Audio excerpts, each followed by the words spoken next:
Hello. Today we can learn how to implement TDS in Tally RP9. TDS is the abbreviation of tax deducted at source. I will explain the concept with an example.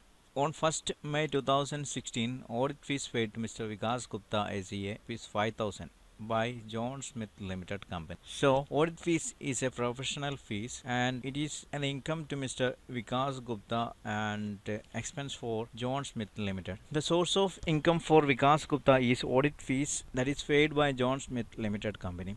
Here, in this example, John Smith Limited is the source of income, and according to income tax rule, it is the duty of source, here John Smith Limited, to deduct a certain percentage from some kind of payments, not on all payments, that is defined by the income tax rule, like interest on securities, dividend, interest other than interest on securities, winning from lotteries, commission, brokerage, rent, fees for professional or technical services, payments to contractors. TDS deducted should be paid to government within 7 days of next month of the deduction. That is, TDS deducted on February on any date should be deposited or before 7th of March. So let's implement TDS in Tally RP9. We have 8 steps. The first step is activation of TDS in Tally RP9. Let's do that. From the gateway of Tally, click on F11 features. Go to statutory and taxation. Now locate enable tax deducted at source TDS. Make this to yes and set alter TDS details yes. You will have a new screen and enter TAN registration number, TAN number and deductor type.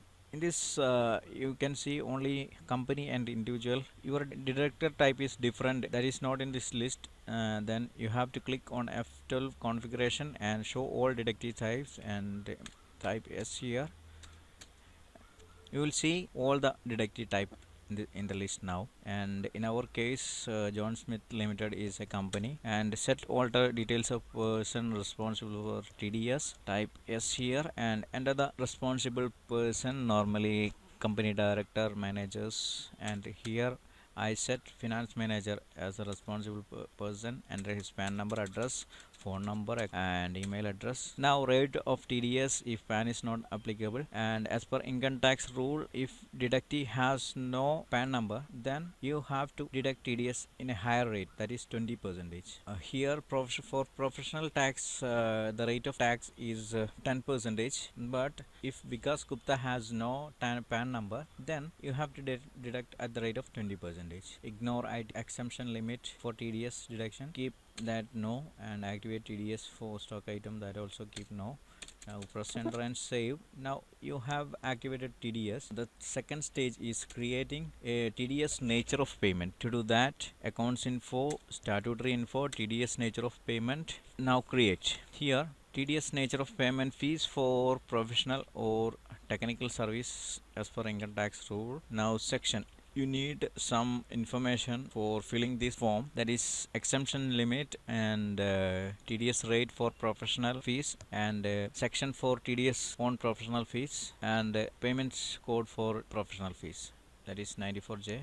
Section is 194J, payment code 94J, and percentage of TDS on professional fees is 10% and threshold 30,000. It means that if you are paying 29,000 to Vikas Gupta in a year, then you need not deduct TDS. That is the limit. If you are giving 30,000 and above in a year, then you should collect TDS on payment to Mr. Vikas Gupta. So in our case we are paying 50,000, it attracts TDS. Press enter and save.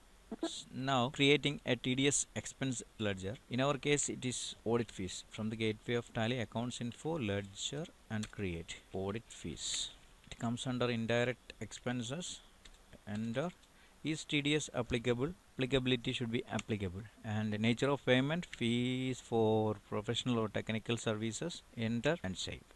Now creating a party ledger. In our case it is Vikas Gupta and sundry creditor. Is TDS deductible? Yes. And deductive type, if Vikas Gupta is an individual and resident, then individual resident or individual non-resident, or if it is a partnership, choose partnerships. In our case I am choosing company resident. Press enter and enter PAN number of Vikas Gupta. Let's enter and save. Now let's create a TDS ledger. TDS on professional fees, and it comes under duties and taxes, and types of duty is TDS, and nature of payment fees for professional or technical service that we have created just before, and percent rent save. Now let's enter the TDS transaction. Go to accounting vouchers. Now select journal, and our transaction is on 1st May 2016. Audit fees paid to Mr. Vikas Gupta 50,000. So choose the date 1st May 2016. Debit the expense audit fees, and total amount is 50,000. Payable to Vikas Gupta 45,000, and balance amount should be deducting as professional fees and audit fees payable after deducting 10%. So this is a provision entry, due entry. Right now I am not making payment to Vikas Gupta. I am making a TDS due entry, and you can make payment to Vikas Gupta whenever you want. You can make on the same date or some other date. When you get a bill from Vikas Gupta, you have to make a due entry for that, provision for that. Now press enter and save. Now on 1st May 2016 we have deducted TDS. Now what we have to do is we have to make payment to the government. You have deducted TDS on May, so you must pay on or before June 7 2016. So let's make payment on 2nd June and select payment voucher. Now on the right hand side you can see a statutory payment button. Click on that or use Alt S.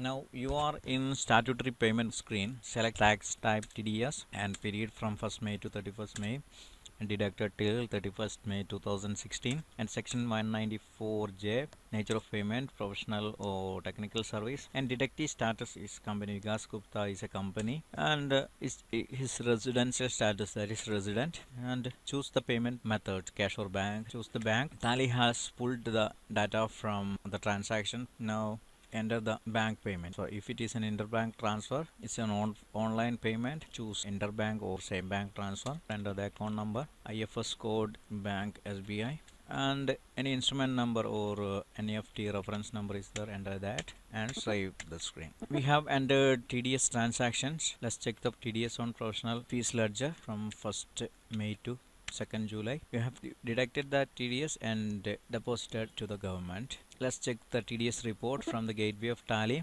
Display, statutory reports and TDS report, and Form 26Q. Form 26Q is the quarterly return of TDS in respect of all payment other than salary to the resident. You can see in the report here, and you can drill down until voucher entry level. The second report is Form 27Q. Form 27Q is a quarterly return for deduction of tax in respect of payment made to non-resident other than salary. So these reports assist you in generating accurate TDS returns, and TDS return should be filed quarterly, and this is the due date for TDS returns. Hope this tutorial helps. Thanks for watching.